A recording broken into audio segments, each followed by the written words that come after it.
And action.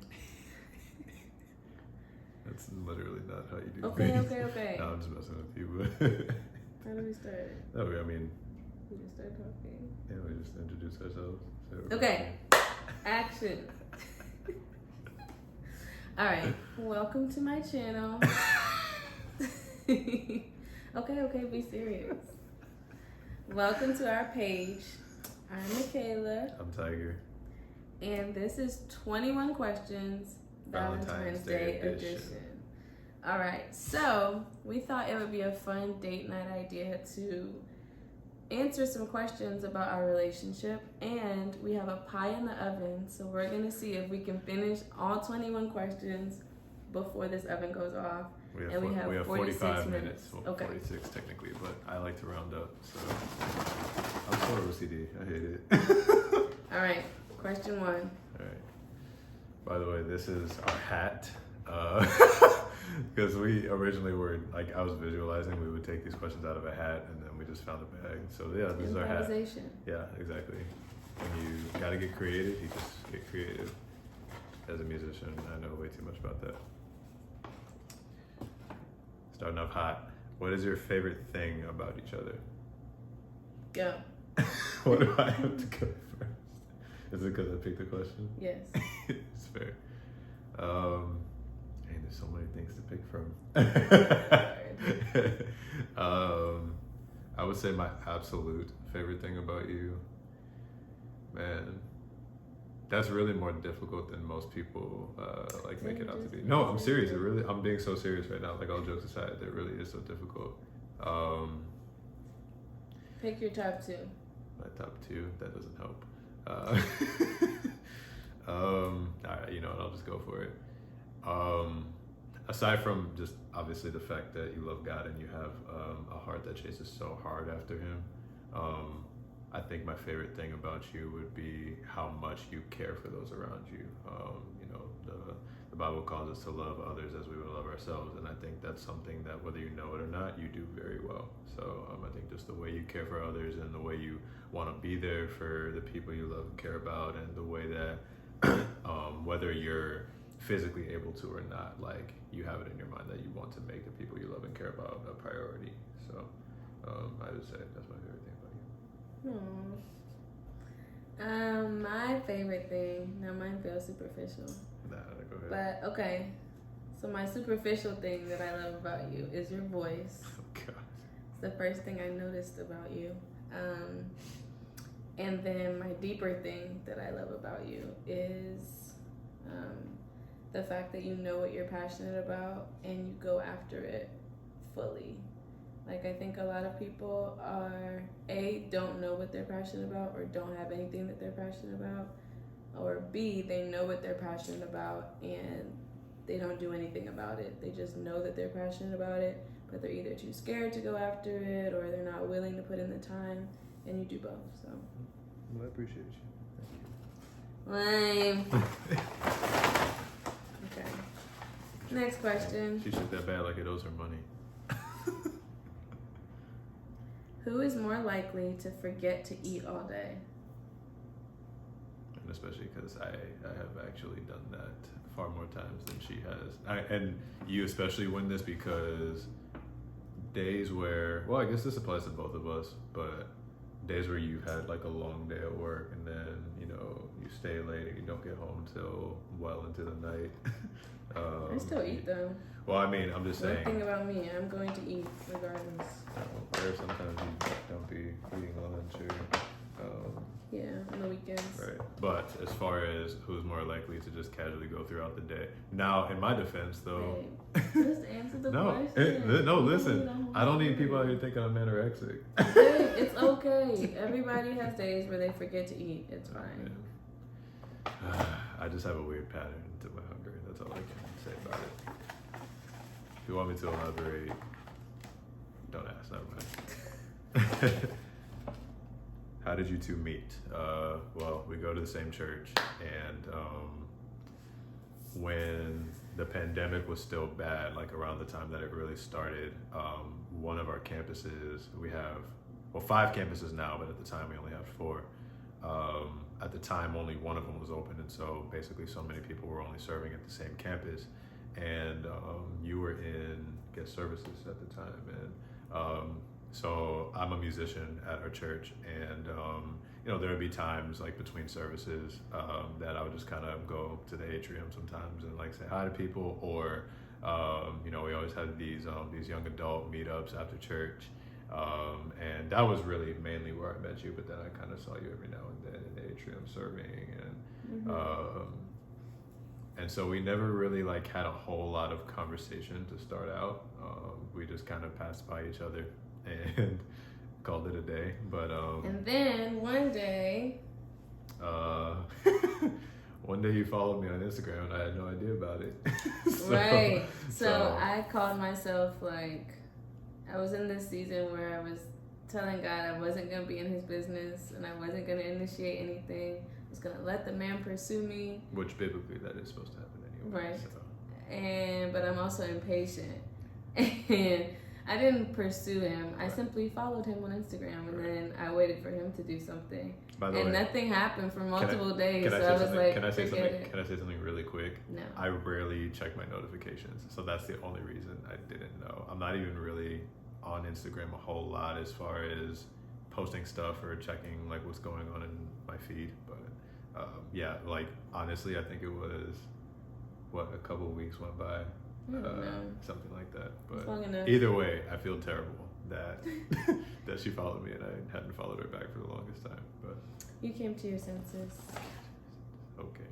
Okay, my turn. Yeah. All right, what's our time looking like? We have 40 minutes. Okay, who is more likely to be in their feelings at any given moment? Very easily, me. No explanation to it either. It just very happens. Easily. It just happens that way. Oh, now we're getting nice and deep with it. Who's more likely to give up on an argument? Oh, like give in? Yeah, like basically just be like, yeah, you got it. I don't really care that much to argue. I would say me. And I only say that because you hate to lose. No. Yes, you hate to lose. That's why you never give up on an argument. I do though sometimes. I'm like, all right, you got it. If you're tired enough, yes. But more like tired or not tired, I'm more likely to just be like, you know what, fine. But it's more so. No, also, you're not. Yes, I absolutely am. You will hammer it down until you have the last word. You know I'm not lying about that. And you know I've given up on plenty of arguments. You have, but who's most likely to do it? Me. I promise I am. Disagree. I promise I am. I'm not kidding. And again, I say that also because. All right, you got it. Next question. I'm trying to prove a point.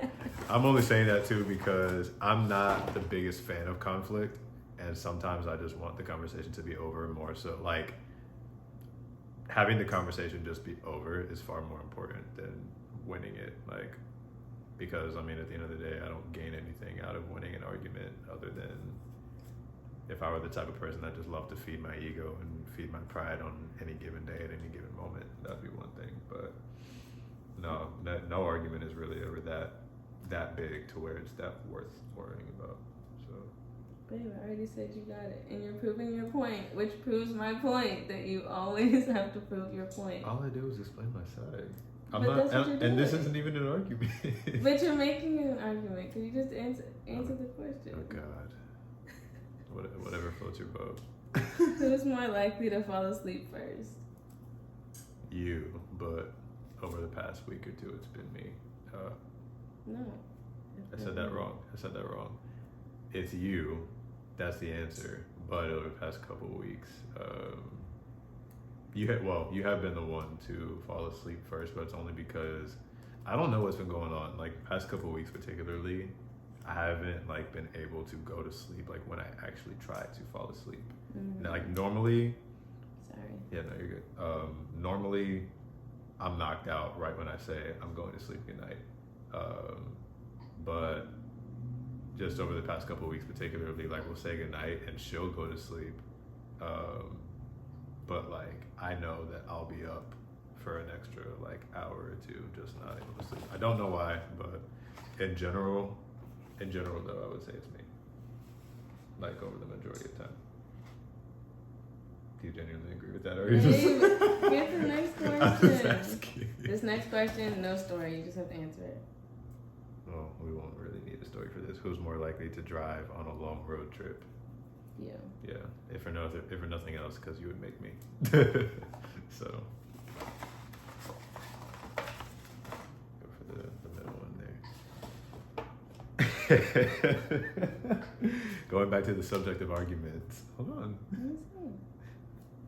Who's more likely to win an argument over a subject neither one of you care that much about, but you just can't admit it?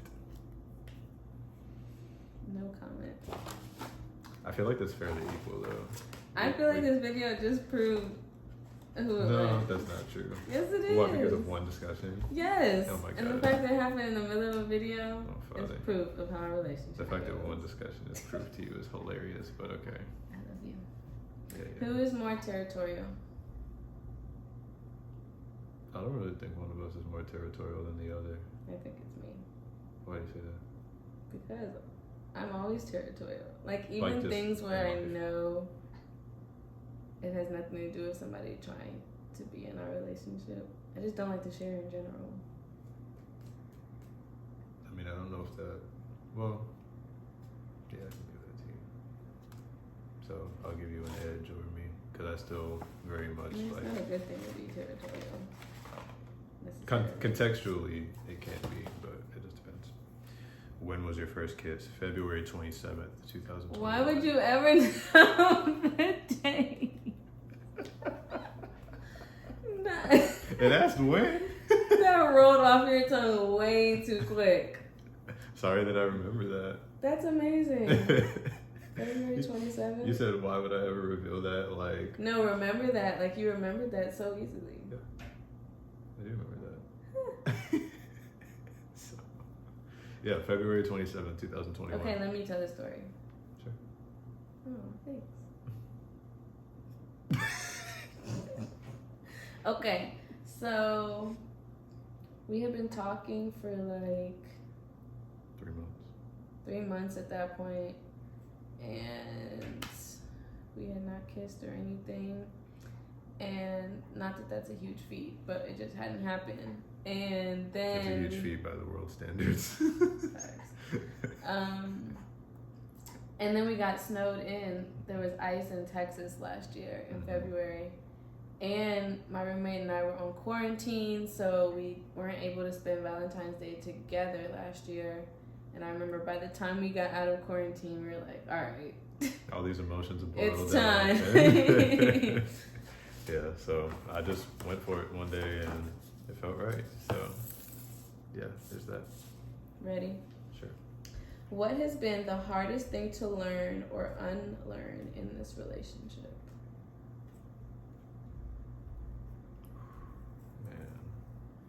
Man. There's been a lot that I've had to learn and unlearn in this relationship. I think the hardest thing to learn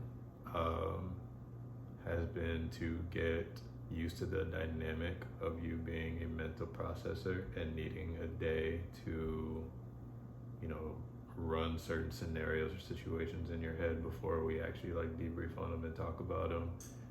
Because I'm a verbal processor, so I'm the type of person that just likes to just talk about stuff and figure it out as we go. Like, I'm not beat around the bush at all. I'm not very cookie cutter with my conversations either. I like to get straight to the point and also just get stuff out of the way. But I've had to get used to the fact that you need time to actually sort your thoughts out because you don't like them to be cluttered when you speak. So, And like whatever I say in the moment might feel like the end of the conversation, but once I have time to think, I'm coming back with round two. What else I have to say? Yeah. I would say that's one of them. Has that been frustrating? At times, yes. I'll be honest, but it's far more just because it was a growing point and a stretching point for me, and those are never comfortable. So I would say for anybody in general, those are never comfortable. And I guess it also was only frustrating in the context of like, basically it's one of those things where like at night before you two about to go to sleep, she tells you she has something to say or like a story to tell, but she'll tell you in the morning, and then I'm just up all night. And then I literally cannot sleep because I'm just like, I'm an overthinker, so I just play a million scenarios in my head, and I'm bracing myself for absolutely everything. And so that way I'm not like either disappointed or caught off guard, or my anxiety doesn't rise up. Basically, I might as well get it out the way right then and there before it rises up in a conversation. So, yeah, it was frustrating at times, but I mean, at the same time, I think the more I got adjusted to it, and the more I just kind of accepted this is how it is, the easier it got to kind of move with that dynamic. So, My turn. yeah, you can say it. Yeah, sorry, I was gonna jump down and learn, but you can go. Yeah. Go ahead. I think the hardest thing for me to, there's so many things. Right. It's like when you're in a godly relationship, for lack of a less cliche term, I really had the idea, maybe that's my answer. I had the idea that it would be so much easier than my past relationships, because I was like, well, clearly these relationships were hard because I wasn't seeking the Lord. I wasn't even trying to live right. Yeah. And so surely being in a relationship that God has sent himself, This should be smooth sailing. Should be easy. Yeah. And It was this not. is almost more difficult, I think. Absolutely, it's more difficult. I think it's more difficult because all of the ways that I'm used to doing things are now being called into question, and like all of the unhealthy coping mechanisms I've been able to get away with are not working anymore. We have to actually talk things through because I don't want this relationship to end. Like, I think just unlearning the idea that a God thing is an automatically an easy thing. Yeah. So yeah. Yeah, and honestly, I knew that this relationship was going to be harder than any other one I've ever been in, but I think the way that it's made me stretch and made me grow is probably the most uncomfortable part of it, which of course is always frustrating, but at the same time comes with the territory. And we've been growing fast too. Like, that was the other part. That was the other way I knew that we were supposed to be together, because like God was hitting us with tests like back to back to back to back in such a short period of time. Yeah. It was like, no, grow up now. Right. Y'all ain't got time to meddle in this. Who's more likely to suggest a spontaneous activity? Yeah. That's all I gotta say on Easily. that. I'm terrible with planning, so that's all. Who said I love you first? Yes. Your boy did. I feel like that's kind of how it's supposed to go anyway, though, in any relationship. Am I Given wrong? how spontaneous I am, though, like, I think I loved you first, but I was scared to say it first. Because you were afraid I wouldn't feel the same way. That, and I was scared that I was gonna be like driving the relationship. That's I fair. had so much anxiety at the beginning of this. I was like, I'm not doing this right. I'm going too fast or going too slow or saying too much or not saying enough. And so I was just like, I'm gonna see whenever he says it. Yeah. And it's my favorite day. You don't even know the day. No, I don't. No, I do know the day. Okay, so March 14th, that means the 21st. Yes. Yeah, it was literally 7 days after. Because, I mean, I knew that I loved you. So, Tiger asked me to be his girlfriend on March 14th. Right. And then 7 days later is when he said, I love you for the first time. Right. But I had the same anxiety that you did with, like, saying it and you possibly not being there yet. So honestly, I want to say I held that for a week or two, only because I was trying to feel out the right moment and or feel out when you might have felt the right way. But honestly, then the day that I just went for it and said it was when I realized, like early in the day, I just realized and said to myself, I was like, you know, if you feel that way, why hold it out? The only way to find out if she doesn't feel the same way is to just say it and see what happens. But no, luckily enough, we didn't break up that day, so she didn't think I was crazy. So stupid bag. I don't know. Okay, where was our first date? Our first date was at what was the place called? It was a coffee shop called Mocha. Yes, Mocha in Dallas. Yeah. Because again, I was being super anal, and we had been DMing for maybe like a week or two, maybe 3 weeks. At that point, yeah, it was like 3 weeks. And I was like, oh my goodness, this guy is gonna get too comfortable with just DMing me. We're never gonna go on an actual date. And so I remember being like, she has fair reason to think that, by the way, because I'm the introvert of all introverts. So yeah, and I was like, I do not want him to get comfortable with just DMing me. However, I wasn't, I wanted to go on a first date at some point. I'm letting you tell the story. I'm just trying to plead my case here. I'm not trying to tell the world that I was never gonna go on a first date. Oh my gosh. Anyway, so I wanted us to meet up in person, and we went to Mocha, and we talked for 2 hours. 3. Yeah, it was a long time, and we just rapped about everything. Literally, we got it all out of the way. Yeah, so, it was a good first date. I feel like I have like 2 of these left. We've actually been going through these. I'm very impressed. What's our time? It's probably 30. We're kind of parched. It's probably 30 minutes. 26. Fair enough. Nice. Go. Okay. Who's more likely to plan a date? You. I think it's me. Yeah, and it's only again, like, I'm a terrible planner, and I'm the visionary in this relationship. So, like, I plan things in my head, and I'm like, ooh, it would be so cool. Right. Like that date I suggested it. So I want to go on a date where you have to wear the blindfold in the restaurant, and you just have to rely on your other senses, and you just have great communication. And he hates the idea so much, but that's anxiety. Yeah. That is anxiety. But like I said, I like to come up with spontaneous things in general, and so I'm more likely to plan a date. But there have been times when you have planned what we're gonna do and where we're gonna go and all that good stuff. So yeah, you've just done it more often because I suck at this. So okay.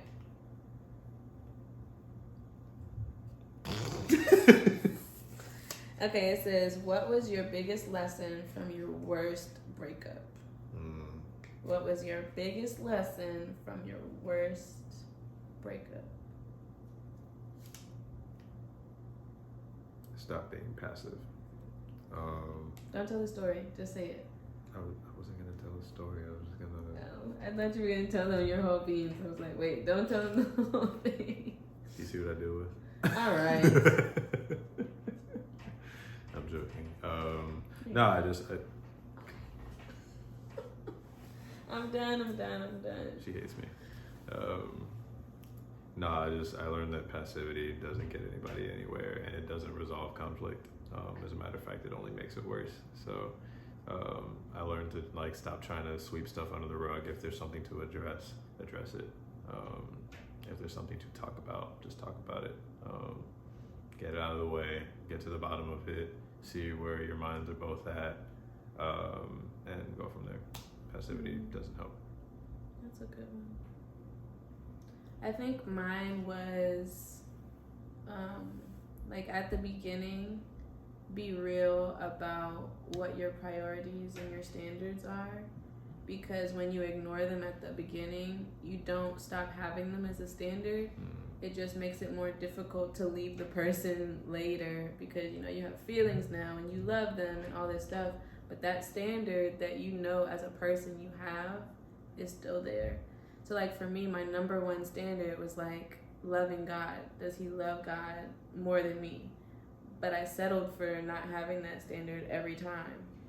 And that standard didn't go anywhere. It just would come up later after I love him and after. And then it makes it more difficult to leave instead of just being on the first date, oh, you don't love God. We don't have to do this. So I think being true to yourself is a really big one. Absolutely. Who's next? I just hear that in my head. Go. That's so childish. When was the first time you knew you liked each other? Was it love at first sight, Tiger? Dang. I mean, I feel like love at first sight is such a it's such a setup because you obviously it's a okay. Love at first sight is a myth. Let's put that out there. But anyway, I know I liked you from the jump. Like I knew there was just something about your character and your overall persona that just drew me to you. And even after our first date and we talked for half the day,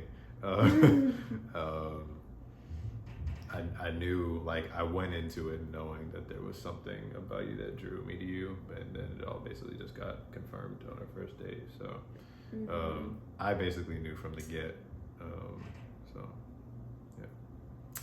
I think our first date was amazing. Where like I felt like I could be myself and we could just talk and not feel the time go by. But I think what really solidified it for me was our second date, where we went to that Jonathan Traylor drive-in concert, and I got a chance to actually see you worship as if I wasn't sitting right next to you. It was just you and God, and you were sitting there. You were next to me, but we weren't in the same moment. Like, you were there for God. And I think, especially given what I just said about someone who loves God more than me being my standard, being able to see that in a very pure and you got it. what it means when you're not pretending, like Genuine. Yeah, in a pure and genuine way. I was just like, whoa, he's a worshiper. Like, I think that really was like, okay. And I started calling you my unicorn then. Because men don't be worshiping, you know. Well, they do, but not enough. Not enough of them. Anyway. Oh, did you just do that one? Yeah, I did. It's your turn. Okay. What song best describes your relationship from the beginning? Go. At the very beginning, I would say it was... I'll start with current because I can't remember off the top of my head, I can't remember the one that we used to always talk about. You do current, I'll do beginning. Okay. Currently, it's Say You Won't Let Go by James Arthur. That's been our theme now for a while. Just because I feel like the words of that song so aptly describe how we feel about each other and, you know, basically what we want the future to look like. So. And our beginning song was Falling Like the Stars by James Arthur. Basically, shout out to James Arthur. Right. He needs to sponsor this relationship. Okay. Oh, your turn. Yeah. So I picked it for you. You're fine. Who's more likely to be packed and ready for a road trip first? Yo, we went to Maryland. We left on We left on a Thursday. Thursday. Tiger was packed on Monday. Yeah, Monday. Meanwhile, it's Wednesday night. I'm still doing laundry to pack. Like no toiletries at all or two in your different suitcase. people. You get distracted more easily than I do too, though. So. Who is more likely to go on a spontaneous tangent unprovoked? No, we had this argument just the other day. I truly feel like the jury is out. The jury's still out on that. We have to let like 3 more instances pass to really figure it out. So we'll be back to you. So, but basically, both of us think it is the other person. Yeah. Which both of us be rapping. Right. Which is how we end up on the phone for hours. And our first date was 3 hours. Literally. Like, we've been consistent. Who's more likely to cry at a sad movie? That's fine. The same person who's more likely to just be in their feelings at any given moment. Right, exactly. Who's more willing to cry just in life? Literally. I'm not a crier though, honestly. So I've seen you cry a couple of times. You know those have been super specific scenarios. I know, that's why I've so. been shocked. I treasure them. But I'm saying like it's basically by I'm not a crier, I just mean it's not easy to make me cry. Yes, correct. So. Who is more likely, this is our last question. Yes. Who is more likely to say I'm sorry first? Me. Yeah. That's it, Yep, it's definitely you. Most of the time, if for nothing else, like even if I know I probably didn't do anything wrong, I'll still apologize for just letting it even get to that point. And what's funny is I actually just had this conversation with a couple of my discipleship group guys recently about how the man basically always carries the weight. And so, you know, in Genesis 3, the fall of man. Come on, scripture. God. Eve ate the fruit first, but when Adam and Eve attempted to hide from God, God didn't call on Eve first, he called Adam. And so I think for me, like even if I know I didn't like directly do something wrong, it's more than likely that I'm the one that even let a situation get to where it was in the first place. And so I also in general have always been the type to blame myself for stuff, whether I was supposed to or not. But there's a multitude of reasons why I would probably more likely be the first to apologize, and I more than likely will be for the rest of my life. So yeah, the Lord is working on me, and I think there have been times when I'm like just about ready to apologize, and then he'll text me and he'll apologize first. But I must say, like, I think even in those moments where I know I was the one in the wrong and I'm just trying to just swallow my pride enough to apologize, and you apologize first, even when I know I'm the one in the wrong, I feel like it makes me love you more in those moments, because I'm like, I know this is on me, but you took that anyway. Mm-hmm. Like, you're a blessing to me. I like you. That's crazy. I like you too. Yes. So that's it? Yeah. Any last words? Nope. I got nothing. Okay, well, how long have we been dating? We have been officially dating for Valentine's Day will make 11 months. But I mean, we say that we've been together since November of 2020. So either way, it's been a while. It's been long enough. It's been long enough for me to be sure. Yeah. And that's a whole nother topic, but we'll talk about that another time. But anyways, happy Valentine's Day, yes. Everybody. Happy Valentine's Day. Whoever you are, I hope the day is good to you, and I hope you are, whatever you are doing or not doing, I hope you're still able to enjoy yourself. So yes. Happy Valentine's Day, guys. Peace.